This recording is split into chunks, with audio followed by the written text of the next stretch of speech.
So welcome to Comes First. This session is called The Future of Voice Services in the Modern Workplace. And today will be presented to you by Matt, Ewan, Shams, Ben, Ian, Richard, and Josh. Guys, the stage is yours. Thank you very much. Appreciate the introduction. My name is Josh Blalock, and I'll be hosting this really cool panel here where we talk about the future of voice services in the modern workplace. And we have a stacked panel full of industry experts across the spectrum here. So I'm excited to jump into these questions with them all. Before we do that, I want to kind of go through the list and have each person share their name, their company, and their role at the company, and then we'll transition from that into our actual round of questions. Let's start the list with Matt Hurst. Hey Josh, thanks for that. Hi everyone, I'm Matt Hurst. I'm Technical Director at Ribbon Communications. So we're a provider of solutions, with virtualized and hardware solutions for session border controllers for interconnecting from Teams, for telephony to the rest of the world. That's my role. I'm kind of worked in the channel space for a number of years on the Microsoft journey, with Teams obviously being the latest iteration. So pleased to get going into the panel and the questions, Josh. Excellent. Thank you, Matt. Up next, Ewan.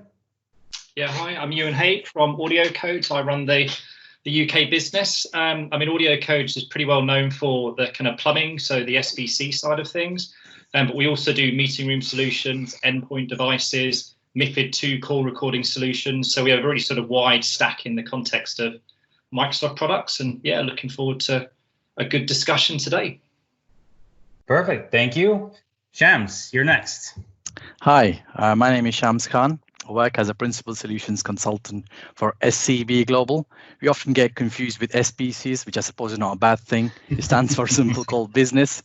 The role I'm involved in is primarily doing discovery, design, and development or deployment of services in the UCaaS and CCaaS space, especially around Microsoft Teams. We bring our carrier pedigree to provide customers either to power their UC services or CCaaS services and wrap it around with our Microsoft expertise in the security and compliance pack as well.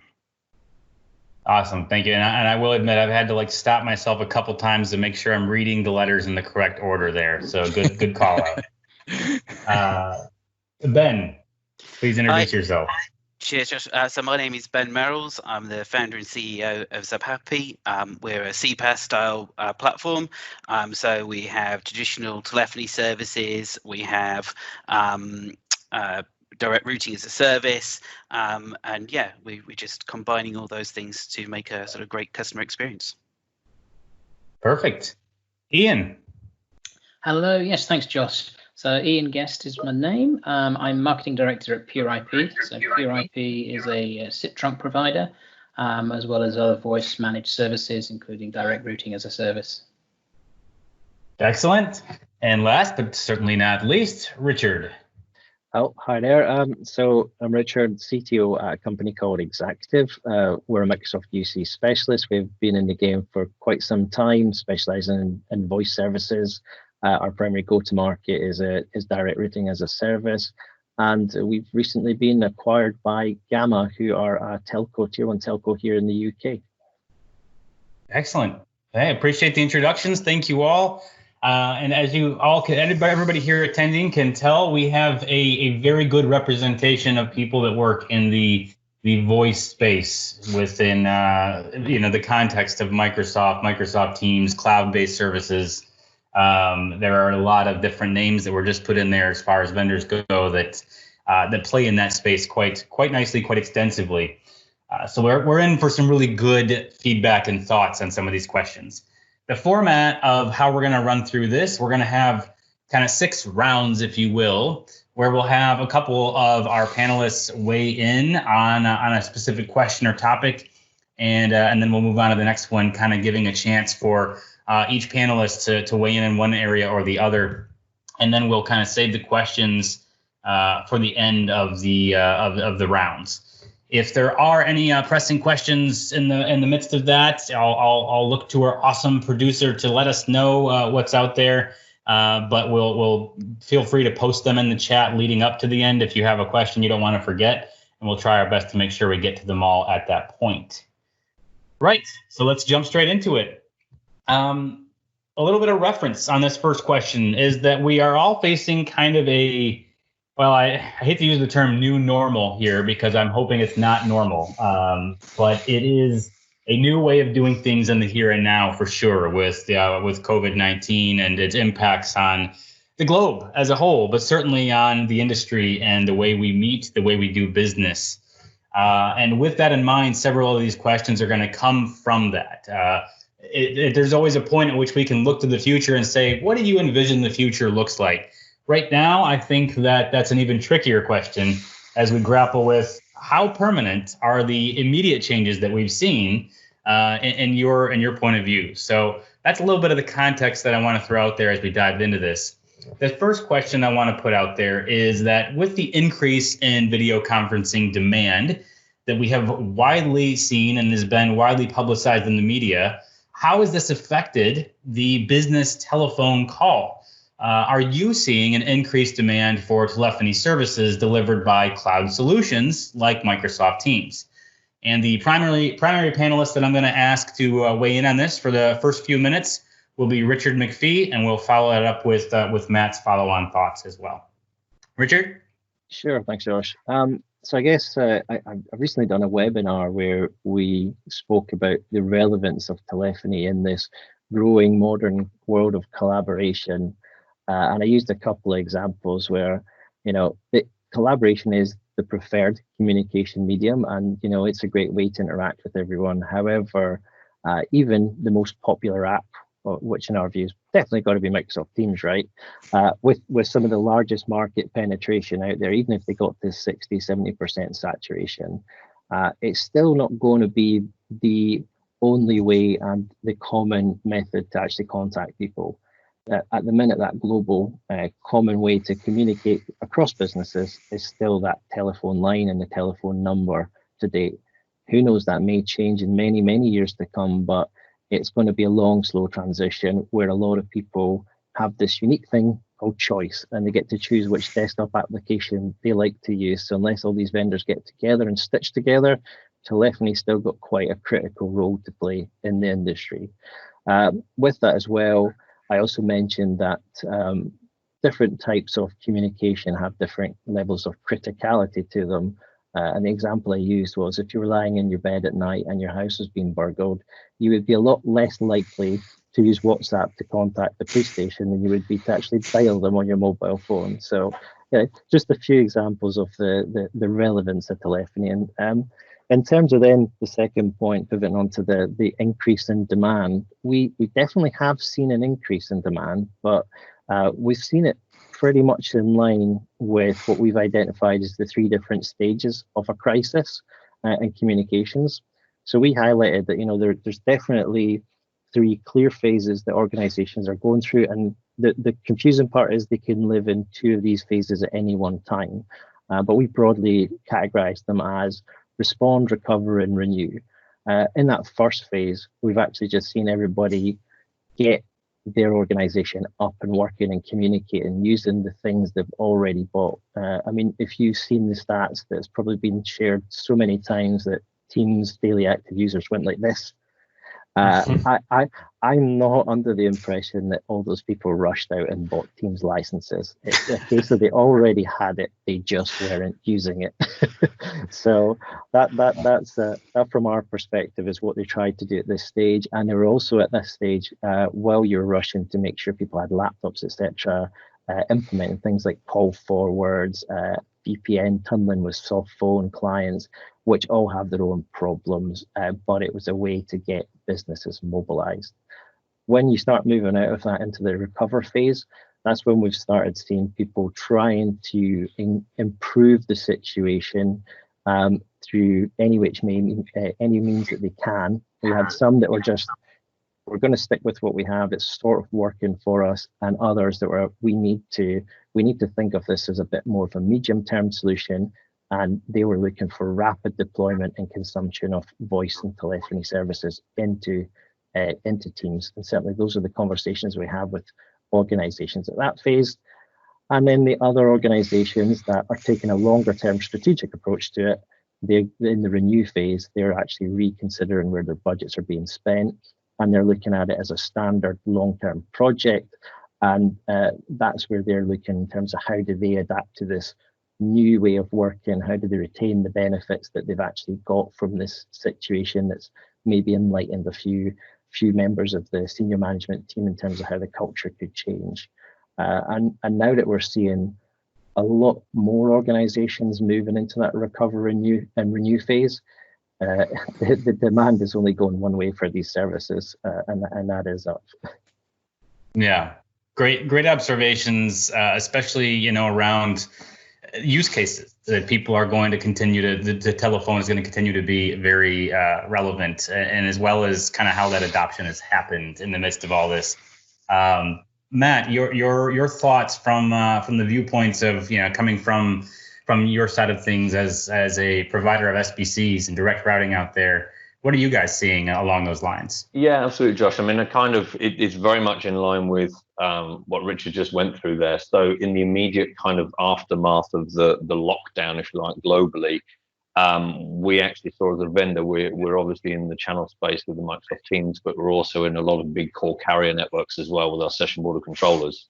And I think, it's no secret that the big carriers globally have been seeing a downturn in the use of regular telephony. When was the last time any of you guys picked up your home phone and made a phone call? What's a home phone? Exactly. For me in the UK, it delivers the broadband that delivers everything on top. Yeah. So it was no secret that the regular phone call was in decline. As Richard said, there was a lot of people using over-the-top applications. They were using collaboration tools. But I think what highlighted in the immediate aftermath was that criticality of the phone call, that ubiquitous kind of tool that you can use to reach out to anybody, not just in business, but in private personal life as well. That outreach to the vulnerable, outreach to your grandparents to make a phone call. They're not used to the technology. So we actually saw a really large increase in the business levels and the capacity needs in the regular telephony network, if you like, in the immediate aftermath. And I agree with Richard. The Teams daily active users went just through the roof, but I think the vast majority of that was just to mobilize people's business and get them using the tools so they can continue to run their operations. What I think we will now see is that sort of longer term evaluation of the benefits of tools like Teams and the additional value added benefit of bringing in the voice to that. I think we're going to see a much more dispersed workforce for quite a long time. And with that comes the fact that the old PBX in the office is sitting there idle, not doing anything. So I think there's going to be a continued progression to move the direct routing and move the telephony into platforms such as the Microsoft Teams. And we're starting to see that start to ramp now. Excellent thoughts. It is certainly something to behold, these changes as they unfold across the globe. Great thoughts. So let's transition and build on those thoughts to our round 2 question. And building on this topic, we're going to say, with the workforces and the businesses that are forced to operate remotely, will we see them returning to the office in your view? And what does that mean for the on-premises connected telephone systems? We talked a bit about that. But Ian, guest, if we can have you jump in and chime in on that topic first, and then we'll transition to Shams right after that. Yeah, certainly, Josh. And I mean, I'm going to probably sound as if I'm mirroring the 2 previous speakers with Matt and Richard, to be honest. I think when you look at the office space, we will see some return to the office. I think that's the certain values that you get from having that interaction and that touch point within the office. But I don't think we're going to get to see the same levels of return to the office. So I think that the flexible working approach, the home working models will be more commonplace. And I think even with businesses that have perhaps had an office only type approach to date, I think they will start refreshing that and looking at a slightly different approach to that. So I think there will be a return, but not quite to the level we are. When we start looking then at the on-premise, what does that mean for the on-premise? I think the 2 are slightly disconnected in some respects, because I think the migration to sort of platforms like Teams with the cloud telephony, etc., was already something that was on the agenda for a lot of people, the cloud first strategies. I think really what we've seen now is really just accelerated that process. And I think both Matt and Richard alluded to is we've seen this spike in number of users. I think a lot of that is probably just people who have had the software and they've just suddenly started using it for the collaboration side. What I'm expecting to see now, and we are beginning to see signs of this, is more and more people starting to adopt the telephony element to it, moving those services to the cloud, looking at the direct routing as a service to provision that coming in. Will there still be on-premise equipment? There may be in some cases. I think there's still a place for it. And I think all the time that we have certain applications that still perhaps require some of that on-premise, it will still live. I think it may still have a life in terms of some survivability type solutions, but I think over time we'll start to see even that migrate away. So it's a turning point, I think, for the on-premise equipment as well. Interesting perspectives, and I'd have to say that I agree. I would say that we're seeing an opportunity for change to occur, forced change in some cases, but how that happens and the rate it happens, yeah, exactly. So Sham, so your response to that and kind of your viewpoint from where you're coming at this from. Sure. I mean, the fact is that remote working was like a perk to have, but now it's become a business necessity overnight. And there's discussions floating around whether working from home should be a permanent mode of operation.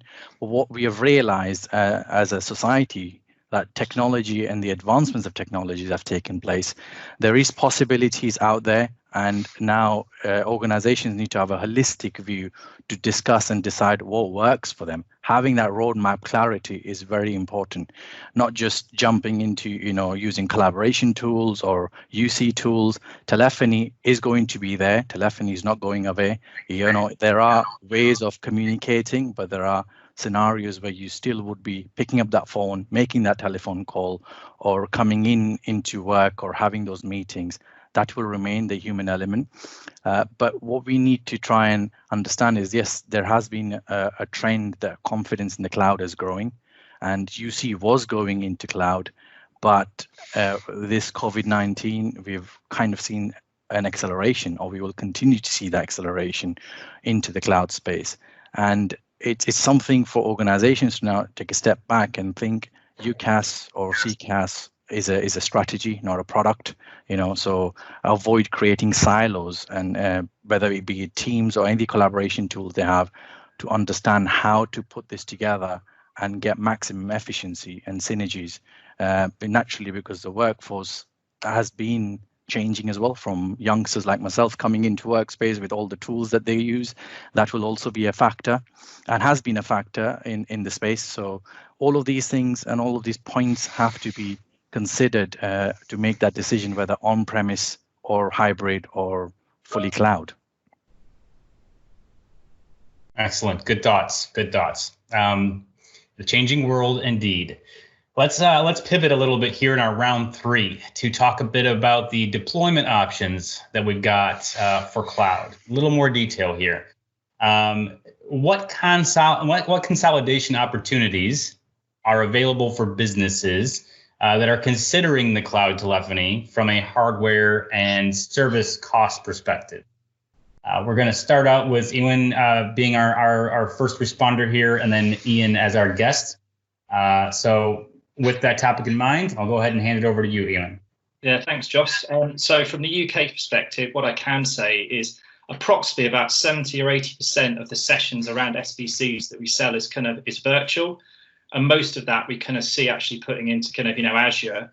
And if we're working on like a kind of big global project where there'd be a requirement for physical kit, it's not in the UK. So it'd be somewhere where there's kind of regulation, or the service provider can't get their SIP trunks into some far-flung place. So it's definitely something that's is very prevalent.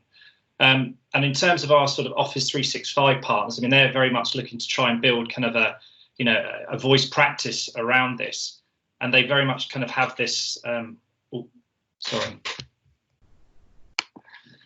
looking to actually build a practice. Sorry, guys, can someone just take over for 1 minute? I've just sort of lost my train of thought a little bit there. Why don't we flip it around and jump over to Ian? If you want to weigh in on the topic, again, we're asking what the consolidation opportunities are for businesses that are thinking about this cloud telephony pivot from that hardware and service cost perspective. Yeah, absolutely. I think from a consolidation point of view, I think you look at the platforms that are available and you look at the requirements within the business, and I think it's you have to accept that there's going to be an integration or a mix of telephony products and call products and applications in your environment. So you've automatically got this mix up of things to cater for.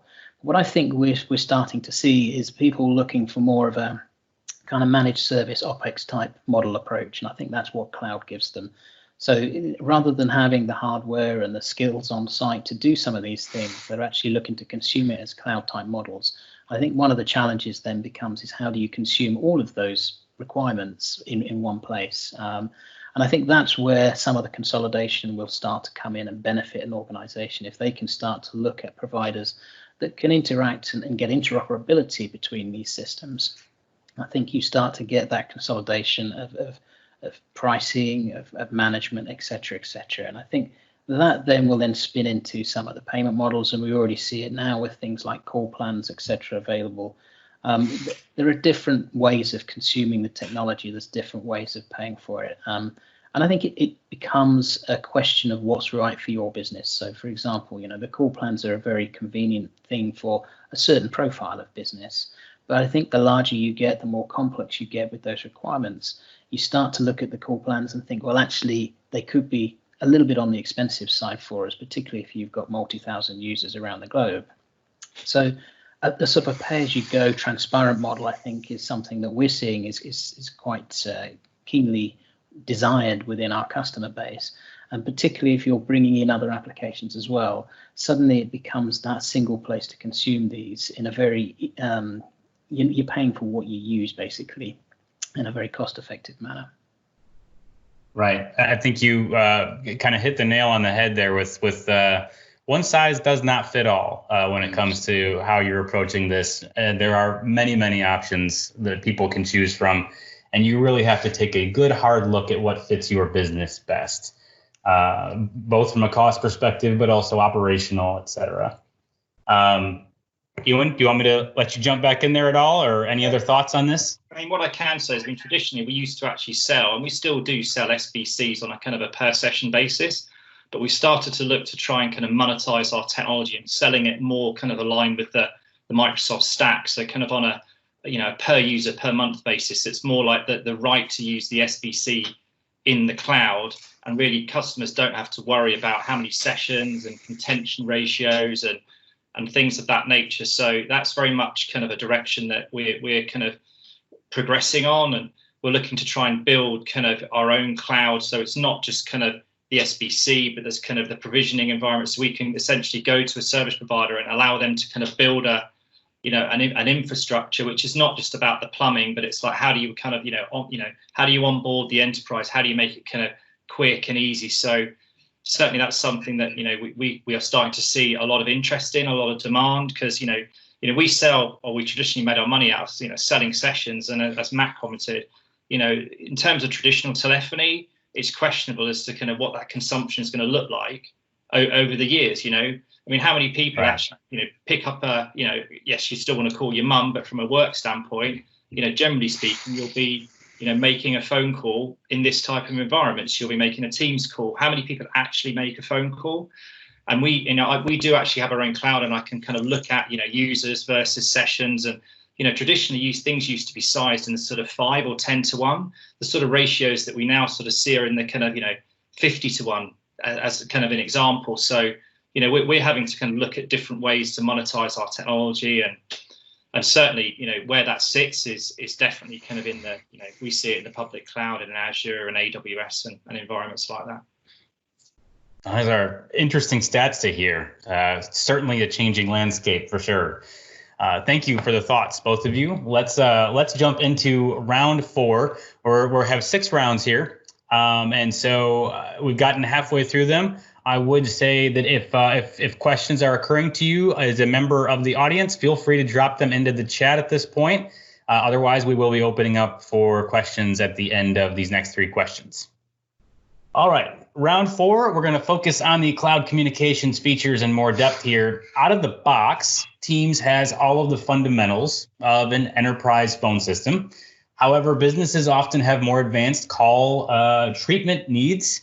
What solutions are out there that help augment what Teams already has to meet these business requirements? The first respondent we have for this question is going to be Ben Merrills, and then we will jump over to Richard McPhee afterwards. Ben, can you jump into that topic for us and unpack that a bit? Yeah, sure. So I think a lot of people who are coming into Microsoft Teams, some of them are the really large enterprise side, some of them the smaller to medium-sized companies. They all have different requirements. They've all been using their phone system in different ways. Some of them have large corporate call centers, and they're looking at how they can bring those services across into Microsoft Teams. And Microsoft has always had this sort of rich history, if you like, of providing the base platform and allowing its resellers to build on top. Those Microsoft partners bring those added value services. And so what we're seeing is that there are already, contact center solutions out there, companies who are developing, wallboarding strategies. Hello, can you hear me? There we go. I can hear you now. Yeah. Was I talking to myself all that time, or? No. It was a brief blip. Let me grab a headset. So those companies are looking at how they can, bring in those products and services into Microsoft Teams. And as I say, Microsoft heavily relies on its partners.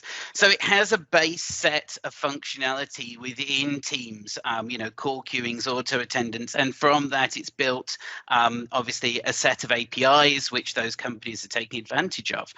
But the feature parity, I would say, in some cases is probably not there with what people might be used to with, let's say, multi-node Mitel systems that might be sat on some, large corporate deployment.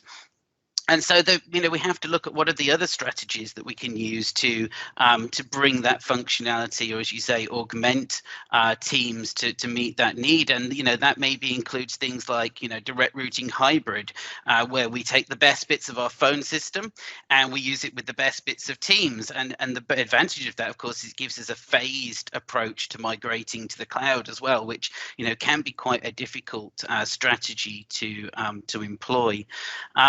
And on top of that, then you've got the vendor APIs and the things that they can bring. So whether that's your direct routing as a service provider, what underlying network infrastructure and architecture are they surfacing to you? Whether that's your SBC vendor, are they providing you with some sort of dynamic call routing functionality that allows you to do more than is just available within the Microsoft Teams proposition?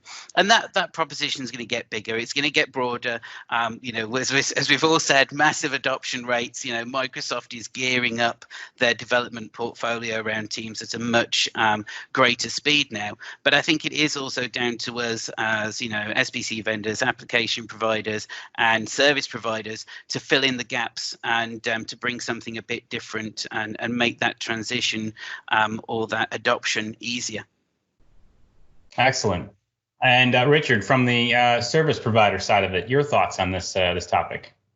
So hopefully just going to be echoing some of the stuff that Ben said there, but like I say, there's actually a lot of solutions out there already to help enhance Teams and the telephony functionality. But the kind of the most common ones that we're seeing, just in a kind of list, if you like, is all around call recording, contact center, call reporting and wallboards, reception consoles, and analog estate, and just going through them kind of one by one. Around call recording, we actually adapted a solution for that many months ago, but now we're able to do compliant call recording through the Microsoft API. Now it's finally been released and gone GA. So there's lots of different solutions for that now, which is great to see, especially for the financial services market, where it was just a no-go where you would have to have X amount of your percentage remain on those on-premise phone systems and be left with kind of a hybrid environment for an elongated period of time. Contact center, again, those integrations are really starting to come to life. Now you're starting to see the demos. There's been a few of them, I believe, at the ComsVerse panel and doing demonstrations, and there's also various degrees of integration and strategies to actually deploy that. So that's also a great one because, again, not one size will fit everybody in one type of integration. There's certainly specific workloads that I would say definitely should live out with a Teams client, and for kind of those blue light services, contact centers, I would definitely put them in that category. But being able to send calls into Teams and see that presence information is probably critical for them as well. The call reporting and wallboards. Now, this is where we're seeing a lot of new solutions being developed and a lot of interesting insights being pulled from things like Power BI dashboards. And there's a few products there as well that we know these companies have got a great heritage in producing great products. But to date, we feel that part is still very much lacking, and we're still waiting on those APIs, as far as I'm aware, from Microsoft to be released, because we can't still do the real-time reporting. We can't really drill into those call queues, which is causing us a bit of an issue. And there are other ways to deliver it, and there are external solutions that can be implemented for that too. Around the reception console, it's one that comes up a lot. And we are at the point of saying, well, we're still evaluating the consoles that are available to us, which we're not in great supply at the moment, if we're being honest. Again, down to Microsoft's availability of how you can tap into this. But we're trying to categorize the reception console into two. Do you really need a reception console? What is the call volume? Are you low or are you a high call volume user? And what kind of stats do you need? If you're a low volume call user for these receptionist consoles, then really just try the Teams client. You can do things like speed dials, you can stack calls, you can do multiple calls coming in. It's worth a try. You can do things like night mode, etc. If you're needing things like a bit more MI, unfortunately, we're at the stage just now where we're saying categorize them as a mini contact center user, and potentially look at an alternative application that's integrated with Teams for that. And then that last one is around the analog device and estate. I'm not the biggest fan of analog devices or estates, but they still have a role in many organizations, things like manufacturing plants, etc. And they can be sizable and difficult to replace with an IP alternative. So again, through using extensions of kind of the service that we would deliver, then you can start to bring them into Microsoft Teams and make them part of the full global estate. Excellent. We're going to actually pivot here for a second, and I'm going to allow only a few seconds to see if any brave audience members jump in on this. Please use the raise hand feature to voice your thoughts here. But we want to just ask the audience, what telephony features do you feel are most glaringly missing in Microsoft Teams, or that you've run across with customers or in your own organization? Be interesting just as we hear these thoughts about the capabilities and the augmented solutions out there. What are some things that are still pain points as far as features go?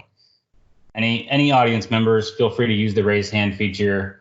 We'll kind of have, I wish we had some music to do the, we're waiting on a response. What game show is that? Sing for countdown. Yeah, some sort of, little elevator music while we kind of wait. But okay. In the meantime, I'm not seeing the hands go up, but we've got one. One there. All right. D, feel free to let us know what features you're feeling are missing. Yeah, thanks, Josh. I'm not so much sure it's a feature as such, but I think when you look at a lot of the kind of handset type devices that are out in the market now that have been supported by Skype for Business and now Teams, a lot of them are quite they're very feature rich and quite complex. And when you think about kind of task workers like nurses and nurses' banks and things like that, they're often just too complicated a device for that type of use case. So actually, ironically, I'd like to see some devices that are Teams compatible. They're actually quite simple, in nature, that are kind of really aimed at those task worker use cases. Yeah. Less is more, huh? Yeah. Yeah. Okay. And Good potentially, thoughts. and potentially a license model that goes along to complement it. Yes. And we've got one more here from Francis. Francis, go ahead and let us know what your thoughts are on this topic. Yeah, good afternoon to everybody. My concern working on a large number of client sites is really the more sophisticated response group type of features that are missing.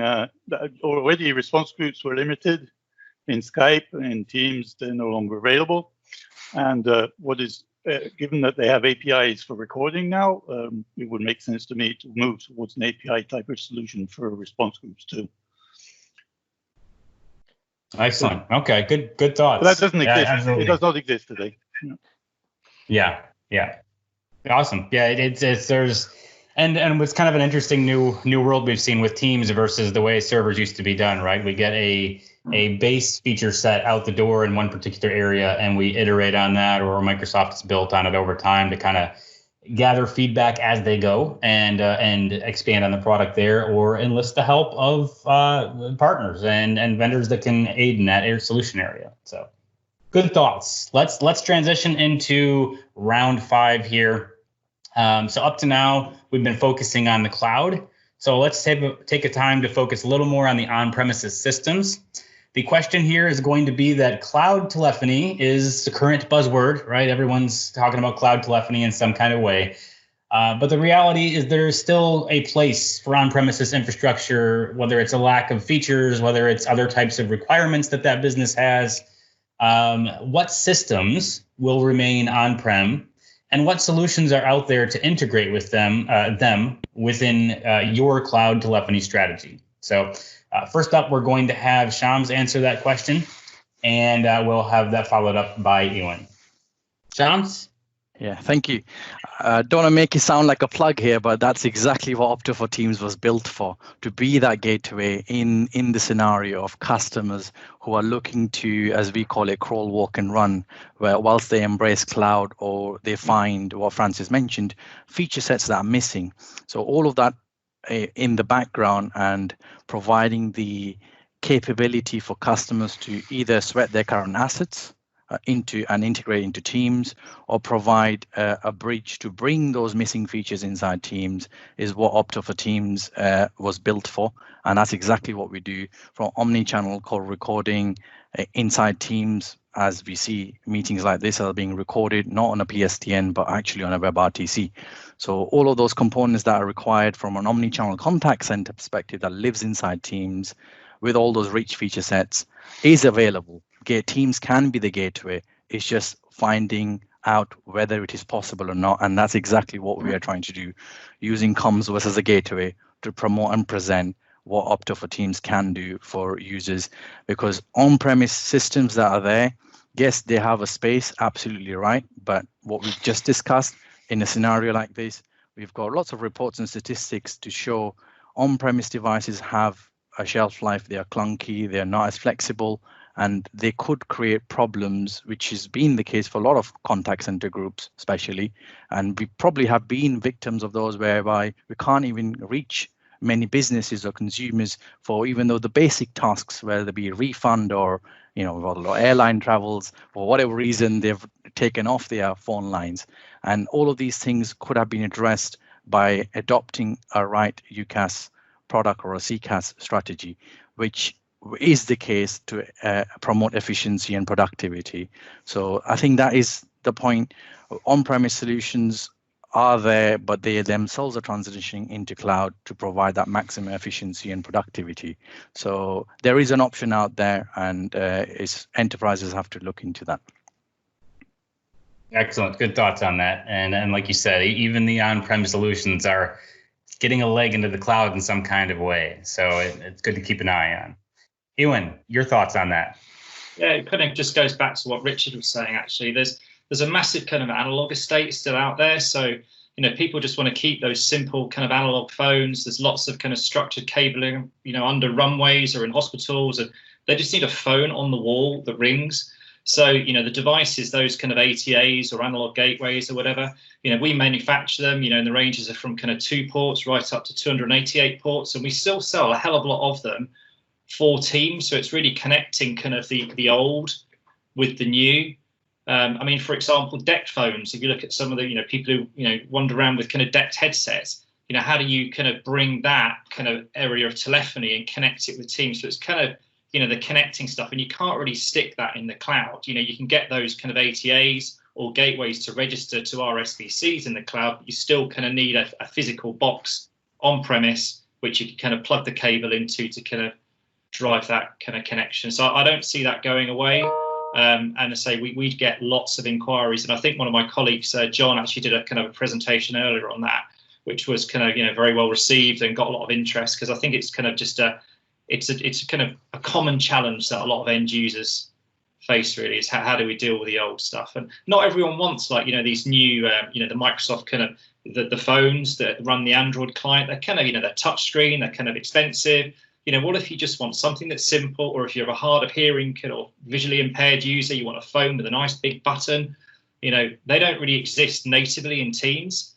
So that, I think, will stay. I don't know if Microsoft are going to kind of redesign the kind of what a phone's going to look like, but I think that's here to stay. That challenge is here to stay, and there will always be kit on-prem to solve that problem. Excellent, good thoughts. Yeah, that last point intrigues me. What this design will look like moving forward, as some of these on-prem needs are just unmistakably not going anywhere. You can go cloud so far, but I think that a lot of industries and organizations are realizing where that limit is starting to be and what has to stay on-prem. That is a good transition into round 6 here, which we are saying, okay, if on-premises telephony in some shape or form is here to stay, at least for a while, how are we going to modernize it? So the question specifically is for businesses to take full advantage of flexible cloud telephony solutions. Often their network design has to change to get the best experience. As businesses move away from centralized WAN infrastructure towards more elastic solutions like SDN, what does this mean for on-prem infrastructure that needs to be integrated with the cloud? Matt, you get to unpack that mouthful first, and then Ben will have you wrap that up. Let me have a try at that one. So just to follow on from what Ewan was saying, absolutely there is still a strong need for on-premises integration. So I think for businesses to modernize, the first thing is obviously not to throw good money after bad and invest in your legacy equipment and maybe upgrade your PBX to IP capable and stuff. Use these devices, the ATAs, the gateways, the interfaces to host those devices that are just not going away. That 21st century technology, the fax machine, it's still here to stay. It's to stay for a while. And the decked phones, the emergency phones, elevator phones, entry systems. So we need to host those. But I think modernization is not just how do you support those and bring them into the cloud, but how do you extend the same level of resiliency and the same level of visibility and service assurance to those on-premise applications from the cloud. So obviously with Teams comes that inherent resiliency, that work from anywhere, connect from anywhere. You've got the survivability, you've got the visibility as to how that is performing for the Teams users. You need to get that same level of integration and visibility for those legacy devices. So that's something we're focusing on in Ribbon is like, yes, we can provide a device to physically connect the applications and the fax machines and the phones and things, but extending that same level of service assurance and visibility for those devices from the cloud as you get with the other Teams users as well. And that's key because I think as you said in your opening comments there, Josh, network architectures are changing for enterprises. You've gone from that sort of dedicated private network for voice and private network for data applications to something that's now converged. You've also gone away from the traditional hub and spoke architecture with centralized data centers and branch offices with dedicated VPNs. Everything comes back to the central location. It's now all around direct internet access from the branches, from the remote locations. So then you've got that, contention for bandwidth. You've got a lot more real-time applications sharing the same space as your non-real-time applications. So again, how can you provide service assurance to make sure these critical voice apps get better priority than the non-real-time apps? So I think the term SD-WAN is probably overused in the industry, but it's certainly a theme in terms of how do you architect and provide that service assurance for the critical applications. And with that also bundles in things like IoT sensors, IoT devices in the enterprises. A lot of those are real-time, critical, sensitive as well. So I think there's a lot of network transformation to come, and supporting these devices on-prem is still a critical part of the overall cloud strategy. Excellent. Great. And that leaves you, Ben, to wrap up this last question here. I have been trying to pick this one apart all day. So I think what we have to remember initially is that the physical infrastructures that we think of in terms of the resilience, those things like ISDN that sort of feed some of that on-premise technology, those things are disappearing. And what we're seeing obviously is, up until the whole events of late, we're seeing a transition that was those traditional hardware PBXs moving to software. And as they moved to software, they moved to maybe local data centers or into the cloud. And that sort of formed the first part, I think, of that decentralizing of, the business network strategy. And obviously, data center providers, they're starting to play their part in that because they can provide those SD-WAN networks that are delivered to the door over, fiber or FTTC. But really, all of that plays into, where companies are going to move next. And obviously, there's going to be a transition point for them. They're going to have to make a decision about how they switch eventually, either from that on-prem to the IP hosted version or to unified communications like Teams. And, there's definitely opportunities in terms of direct routing service providers and service providers to provide the applications and tools at the network layer for those businesses to make an easier transition, whether that be they are providing mechanisms to, as we said earlier, integrate that on-premise or hosted solution with unified communications, or maybe, providing other layers of technology on top of that, which is, going to somehow augment that existing offering. Yeah, I think that's about as best as I can come up with that one. I have to admit that question I struggled with. A fantastic job there with it. Thank you very much for taking a good stab at it. It really was one that I'm like, yeah, this is going to take some thought. I'm glad I'm not the one answering it. So, but I want to first point out to all of our attendees, that is the last round. Please look in the chat.